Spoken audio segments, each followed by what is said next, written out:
नमस्कार दोस्तों, आपका स्वागत है in one more edition of Panchrishi talks.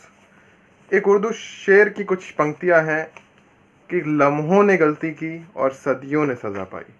आज हम ऐसे ही लम्हों की एक गलती के बीच में हैं, जिसको हम कोविड या कोरोना के महाप्रकोप या महामारी के रूप में जानते हैं। एक महान अर्थशास्त्री हैं वर्तमान युग के, पॉल क्रूगमैन। उन्होंने न्यूयॉर्क टाइम्स में एक आर्टिकल लिखा about this corona pandemic, and he has used wonderfully that world is into a self-induced coma. Yes, truly world is into a self-induced coma, and he has also predicted that post corona, like as we all are predicting, post corona the way we see world is gonna change. He writes in his New York Times article that there would be more than $10 trillion loss to global economy, and there would be a new world order in the world. So जो Paul क्रूगमैन बात कर रहे हैं नए world order की, इस पे मैंने सोचा आपसे बात शेयर की जाए और एक परिकल्पना की जाए कि आने वाला नया वर्ल्ड ऑर्डर किस तरह से होगा। तो ये नया वर्ल्ड ऑर्डर बनने के लिए इन लम्हों की गलती जो सदियां सजा पा रही हैं, उन सदियों को बदलने के लिए हमें 3 बड़े क्योर की ज़रूरत है। पहला क्योर, हमें एक मेडिकल क्योर की ज़रूरत है, एक स्टैंडर्ड मेडिकल क्योर की ज़रूरत है कोरोना पेंडेमिक से लड़ने के लिए। It can be a vaccine, it can be plasma therapy, it can be combination of so many therapies like including antiretroviral therapy or even hydroxychloroquine if it is going to work. But I do believe the world needs a bigger standard and a wider medical cure for this pandemic. But more than the medical cure, what I, like me or so many social scientists are talking about, and I also want to talk about, is 2 more cures which world needs right now. The second cure, which is really important, is the global economic cure for this global recession जो आ चुका है या आ रहा है या आने वाला है. And third is the sophisticated geopolitical situation and how the world is gonna see in this new world order. That's what Paul Krugman talks about. तो आइए चर्चा करते हैं कि एक्चुअली आने वाला विश्व, कोविड से उभर कर आने वाला विश्व कैसा होगा, उसकी क्या चुनौतियां होंगी और उसके क्या परिणाम होंगे। पहली चुनौती वर्ल्ड ऑर्डर के सामने आने वाली है, वो है कि दुनिया किस तरह से चाइना के प्रति अपने संबंधों को रखेगी और चीन अपने संबंधों को दुनिया के प्रति कैसे रखेगा। I think it is all about how we are going to respond to China and how China is going to respond to the rest of the world. And the most important scenario which is changing in that is the US-China relationship. People are predicting, like Donald Trump in every day's press conference, he has been saying and he has been criticizing about China. But I do not find, strangely, I do not find that the China relationship, the China-US relationship is gonna change that much. Even if after the Joe Biden or Trump, whoever becomes the president of United States, there are certain reasons behind it. First of all, ये ज़रूर ध्यान रखिए that there is a huge economic dependence of China and USA on each other. The US-China trade deal is a multi-billion, multi-million dollar deal, which is actually the backbone of US-China relationship. Yes, political turmoil जरूर होंगे, but हमेशा ध्यान रखिए China की पिछली रणनीति को देखिए। चाइना जब भी चाइना और अमेरिका के रिश्तों में, जब भी आप चाइना और अमेरिका दोनों के बैकग्राउंड में जाएंगे तो आप पाएंगे कि जब जब अमेरिका बैकफुट पे होता है तो वो बहुत एग्रेसिव हो जाता है। तो there will be a political aggression towards China about this covid pandemic, how it became such a big disaster, how China was not able to control it, why China was not sharing the correct information. There would be a trust deficit between China and America. Although politically America is much more insecure, even more than 9/11, but political situation is different, economic situation is different. China is and America is still dependent upon China. वर्तमान में चीन विश्व की एक बहुत बड़ी मजबूरी बन गया है। तो अभी दोनों देश पॉलिटिकली एक दूसरा का अल्टरनेटिव खोजने की कोशिश करेंगे। वो पॉलिटिकल अल्टरनेटिव खोजने के लिए आसियान देख सकते हैं, ब्रिक्स देख सकते हैं, रशिया देख सकते हैं, यूरोपियन मार्केट देख सकते हैं, दोनों चीन और अमेरिका। और इस समय ये बड़ी भूमिका आती है कि इस तरह से ये देश रिस्पॉन्ड करते हैं और ये देश इस सिचुएशन का इकोनॉमिक परिप्रेक्ष्य में फ़ायदा उठाते हैं। China Europe relationship, this is one thing which I believe is gonna change. आपने देखा किस तरह से इंग्लिश फॉरेन सेक्रेटरी ने बोला है कि the China England relationship shall change. Italian prime minister has use very strong word. यूसिपे has also used very strong words against European Union too. But this is gonna change. The wonderful change which is going to come is in between China and Japan relationship.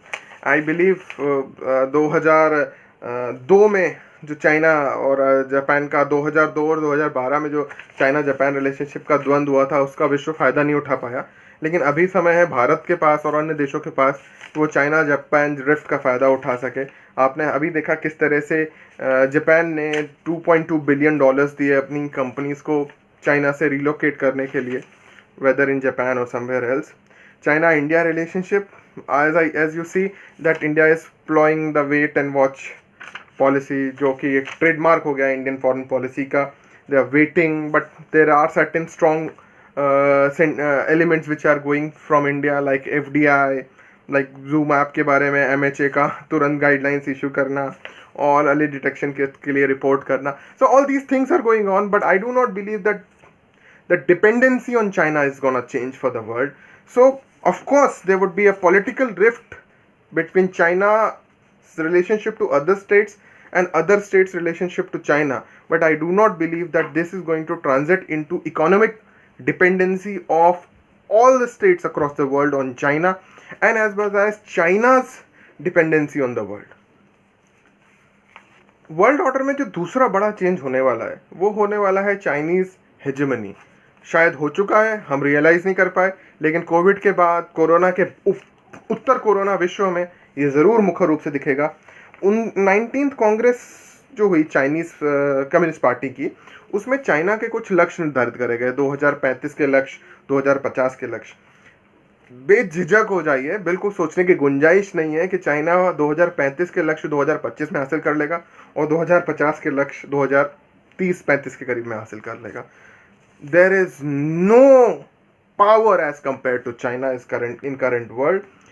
For example, उदाहरण के लिए देखिए China का dream project, one belt one road, the OBOR project. Now it gonna be uncontested. जो America और Europe कर रहे थे चाइना को रोकने के लिए, ओबोर के लिए कंटेम्प्रेरी कोई पैरेलल मॉडल बना रहे थे इंडिया के साथ, ब्राज़ील के साथ और अन्य देशों के साथ. मुझे नहीं लगता कि अब उनकी कोई जगह रह गई है, कोई गुंजाइश रह गई है, क्योंकि विश्व इस आपदा से उबरने के बाद इनवर्ड हीलिंग की तरफ जाएगा rather than outward healing. And in inward healing they will work for their market, their economy, their man power, rather than restructuring the global comparison to China. So inward healing is one factor because of which China has enough scope. अब मैदान में कोई रहा नहीं है China के टक्कर के लिए, है ना. दूसरी बात ये भी बड़ी इंपॉर्टेंट है कि China is in a unique position to help the world and global economy to research. एक बड़ा अच्छा डाटा देखिए, 2008 में Chinese GDP 32.6% was export driven, but 2018 में इट इज़ ओनली 19.5%.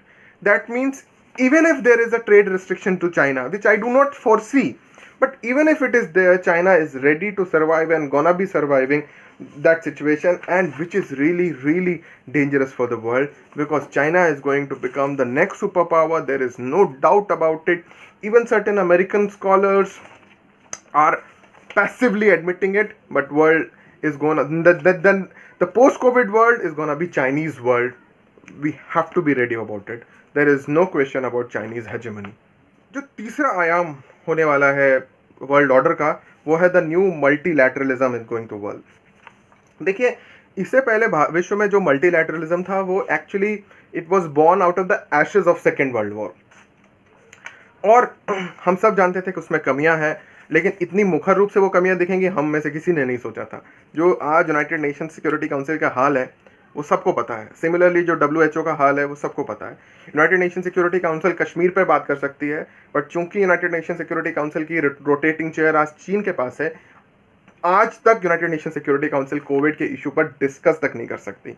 हम सब जान रहे हैं किस तरह से WHO is getting the scoldings of the world, which it truly deserves, because on 13th January 2020 the WHO's director Ted Ross has said this thing, that there is no possibility of human to human transition.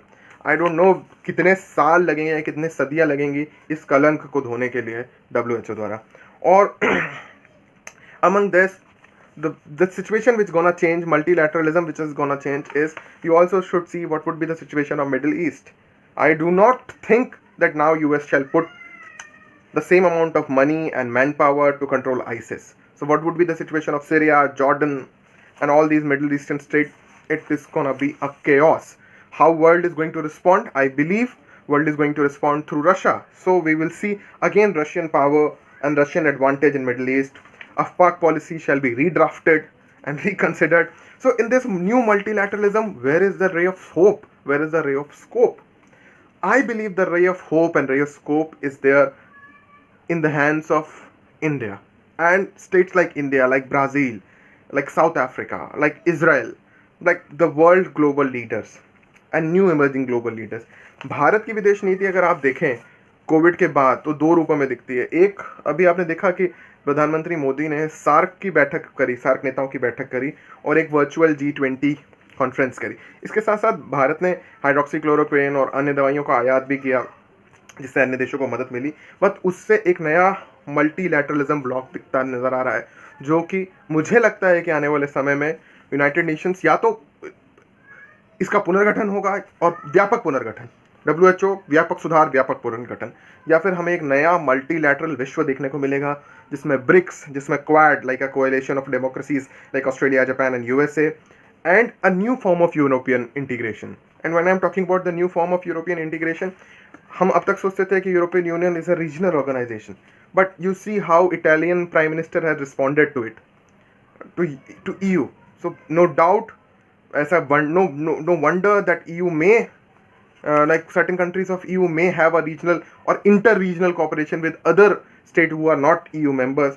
So the way we are going to see the world is really important. Now it is an opportunity for Indian foreign policy to act, react and take advantage, और उस आधार पर act करें जिससे विश्व में एक सार्थक परिवर्तन आए. बहुत ज़रूरी है कि हम इस परिवर्तन के दौर को समझें और इस परिवर्तन के दौर में रिएक्ट करें और बहुत ही उत्सुक होकर रिएक्ट करें. ये भी बहुत ज़रूरी है कि हम सब लोग जानें कि हम आने वाले विश्व को किस रूप में देखना चाहते हैं. इस पूरी कथा को, इस पूरी कहानी को शायद निदा फाजली का एक शेर बहुत अच्छी तरीके से समझा सकता है, जिससे मैं ये कन्वर्सेशन एंड करना चाहूँगा. निदा फाजली लिखते हैं कि सफ़र में धूप तो होगी, जो चल सको तो चलो. सफ़र में धूप तो होगी, जो चल सको तो चलो. यही है ज़िंदगी, कुछ ख्वाब चंद उम्मीदें. यही है ज़िंदगी, कुछ ख्वाब चंद उम्मीदें. इन्हीं खिलौनों से तुम बहल सको तो चलो. सफ़र में धूप तो होगी, तुम चल सको तो चलो. Thank you so much. If you like my talk, please like, subscribe and comment. If you have any question or any remark, please put that in your comments. I will like to answer. Thank you so much. Bye bye.